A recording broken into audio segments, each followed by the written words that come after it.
Have you ever felt like life has quietly turned its back on you?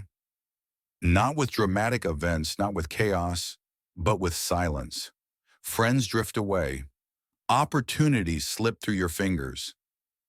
The phone stops ringing, and suddenly everything feels still. At first, it's easy to think that something is wrong with the world, or worse, that something is wrong with you. But what if this silence, this isolation, isn't rejection? What if it's actually a call for transformation? What if your loneliness is not a punishment, but a sacred invitation? Carl Jung, one of the greatest minds in psychology, believed that such moments of solitude are not random. They are invitations from the soul, offering us the space we need to evolve. In the quiet, when the noise fades and the distractions fall away, we are left with something many of us avoid at all costs: ourselves. And though it may be uncomfortable or even painful, it is in this confrontation that something sacred begins to unfold. Are you ready to understand how solitude can lead to profound transformation? In this video, we're diving into the deeper psychological and spiritual purpose of solitude through Jung's lens. We'll explore why isolation might be one of the most important chapters in your life, how it opens the door to shadow work, and how it can transform you in ways you never imagined. But this journey isn't just about being alone. It's about being remade. Before we continue, be sure to subscribe to the Daily Stoic channel and join our Telegram community to stay updated on new videos about personal and spiritual growth. Now let's dive deeper into how Jung viewed solitude, not as suffering, but as sacred ground. For Carl Jung, isolation wasn't simply an unfortunate byproduct of a chaotic world. It was a necessary and even sacred stage in the evolution of the self. In the language of depth psychology, solitude isn't a void, it's a vessel, a space created not by accident, but by necessity. Jung understood that no true self-discovery can begin in the midst of constant noise or external validation. To truly transform, we must retreat from the roles we've been conditioned to play. So when life isolates you, when people leave, when momentum slows, when distractions are stripped away, this is not punishment. It's preparation.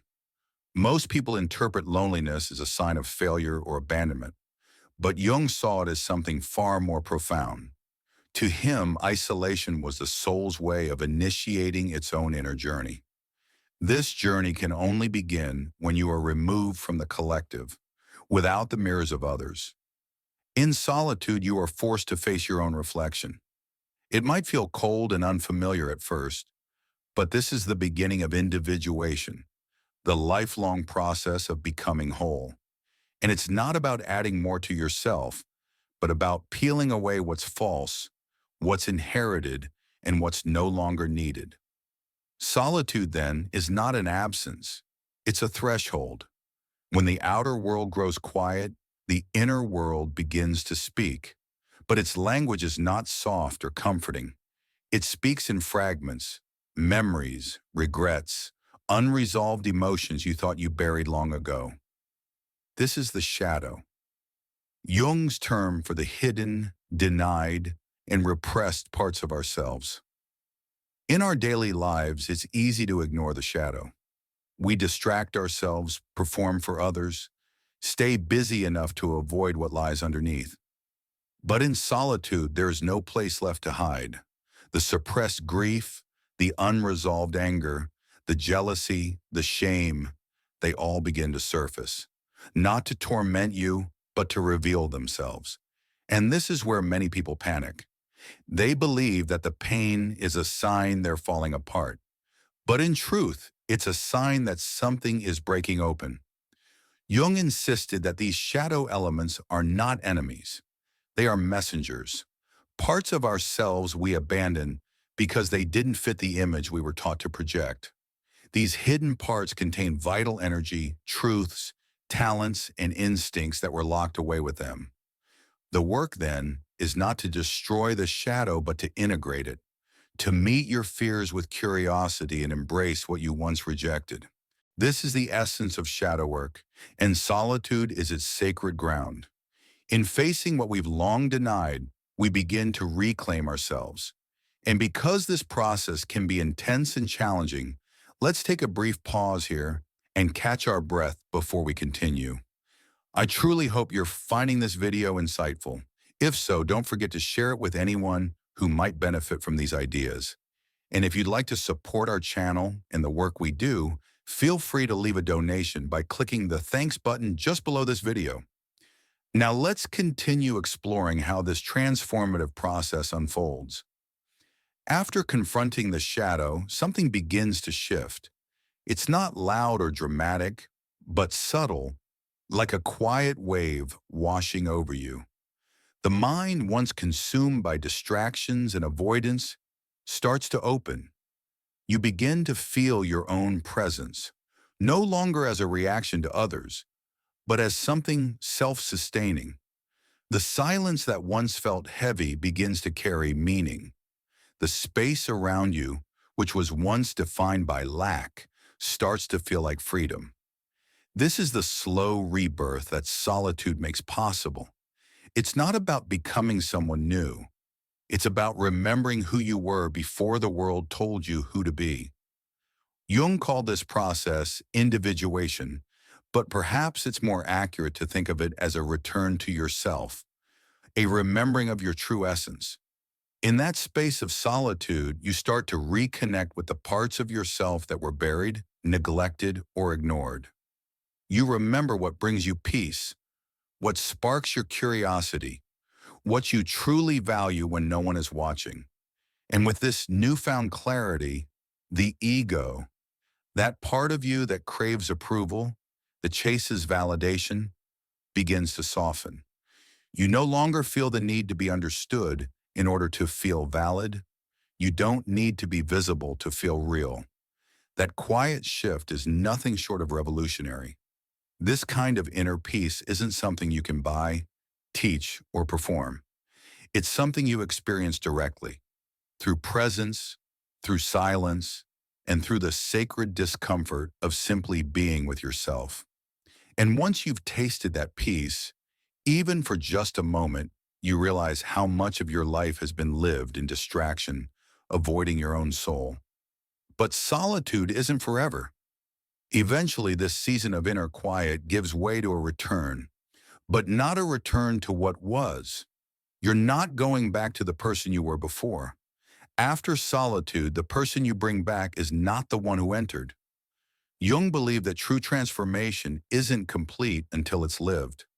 The insights you gained, the parts of yourself you've reclaimed, the truths you've uncovered, they don't matter unless you integrate them into your daily life. This reintegration is subtle but powerful. You begin to choose more consciously. The people you allow close, the words you speak, the spaces you enter. You're no longer driven by the need to belong at any cost, because you now belong to yourself. There's a rootedness within you now, a quiet knowing that doesn't need to shout. And when others see this shift in you, some may not understand it. Some may drift away. But you've already faced being alone. You're no longer afraid of it. And that, in itself, changes everything. You no longer abandon yourself for approval. You no longer outsource your value to others.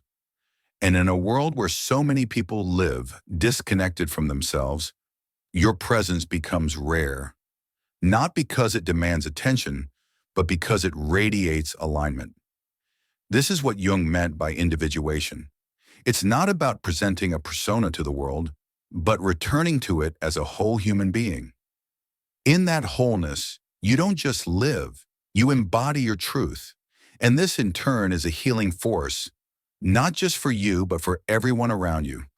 Solitude, though often feared, is one of the most honest teachers you will ever encounter. It strips away the noise, the false roles, the borrowed beliefs, until all that remains is you, raw, real, and whole. Jung understood this better than most. The path inward is rarely comfortable, but it is always necessary. And if you've walked that path, or if you're just beginning to remember who you truly are, You're not falling behind. You're returning to yourself. Slowly, truthfully, powerfully, you stepped into solitude as a threshold, and now you return carrying the gift of truth. Now I'd love to hear from you. Have you ever experienced a period of deep isolation that changed you? What did you discover in that silence? Share your thoughts in the comments. I read every one of them, and your story might be exactly what someone else needs to hear. If this video resonated with you, consider subscribing to The Daily Stoic. Here we explore the intersection of psychology, philosophy, and self-discovery with depth and honesty.